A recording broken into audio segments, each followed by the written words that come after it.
ញរៀបចំតង់ឃើញអីហ្នឹងមិនមែនចេញពីស្រុកចេញពីអីទេគឺរៀបចំតង់ដើម្បីទៅចេញទៅ trip បាទសួស្តីអរគ្នានេះគឺជាកម្មវិធីរបស់ខ្ញុំចេញទៅ trip បាទហើយខ្ញុំហ្នឹងកំពុងតែរៀបចំសម្លៀកបំពាក់ហ្នឹងដើម្បីទៅ trip ហ្នឹងហើយក៏ឆ្លៀតញ៉ាំមីញ៉ាំអីដើម្បីយកកម្លាំងហើយនេះគឺជាកាបូបរបស់ខ្ញុំមានតែប៉ុណ្្នឹងទេអីវ៉ាន់យើងចេញទៅពេលយប់យើងទៅដេកនៅផ្ទះមិត្តភ័ក្តិយប់ឥឡូវឡើយចាំមកទៅពីនេះអត់មានទេមកតន់មក10ហើយនេះមក10ពេលយប់ហើយនៅអាប៉ែហ្នឹងឈោមើលឯទេសកាមេរ៉ាអត់ឡើងយកទៅថតការអត់ទេទិញថ្មីបាទនេះបងប្អូនអត់ទាន់បានចេញទៅទេបើចាំធ្វើសិនវឹកគ្នាច្រើនជាងហ្នឹងតែសារគាត់ពេលខ្លះគាត់ចេញទៅពេលថ្ងៃអីដែរខ្ញុំចេញទៅខ្ញុំចេញទៅពេលព្រឹកក្នុងម៉ោង3ចឹងហើយក៏ដេកផ្ទះមិត្តភ័ក្តិមកយប់សិនហើយម៉ូតូយើងត្រៀមចេញទៅ trip ហ្នឹងមួយបើលឿនពេកដូចបងប្អូនបានឃើញស្រាប់ហើយមកចាប់ផ្ដើមឡើងគឺចាប់ផ្ដើមពេលយប់តែម្ដងអត់មានចាំដល់ព្រឹកចាំអីទេទៅទាំងយប់ព្រោះអីគឺខ្លាចផ្លូវស្ទះយប់ហ្នឹងរីស៊ីឆ្លងកាត់ផ្លូវជាតិផ្លូវអីហ្នឹងគឺអត់មានផ្លានស្ទះអត់មានម៉ូតូអីទេតែឈឹងតែម្ដងដល់ផ្ទះមិត្តភ័ក្តិអីនេះក៏រៀបចំបោះតង់លើដំបូលផ្ទះហើយឆ្ងល់ថាមិនដេកក្នុងផ្ទះសារក្នុងផ្ទះក្តៅពេក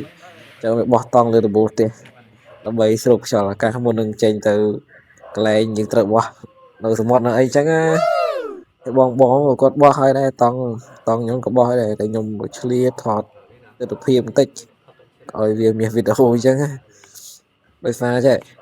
យើងធ្វើការងារហ្នឹងយើងត្រូវតែថតឲ្យបានច្រើនបងហ្នឹងក៏គាត់បងក៏អត់ដេកទេខ្ញុំដេកមកបកដែរហើយក្រោយមកដល់ម៉ោង3ព្រឹកល្មមហើយក៏ចាប់ដើមចេញទៅតែម្ដងចេញដំណើរជិះម៉ូតូទៅ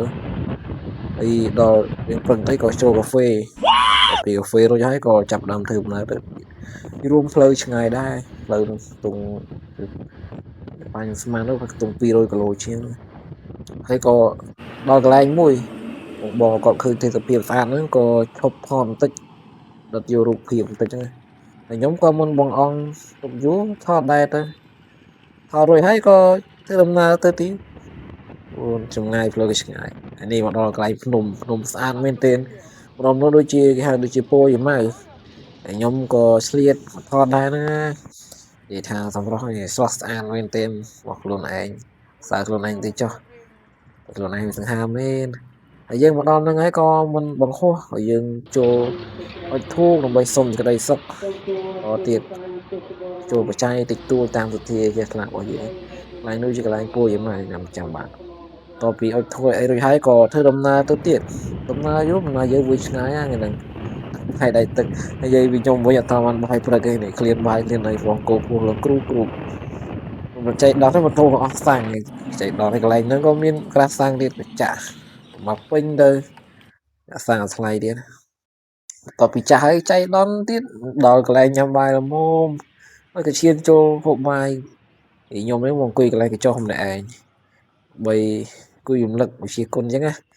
ហើយក៏កំងបាយស្រូបគេមួយចាន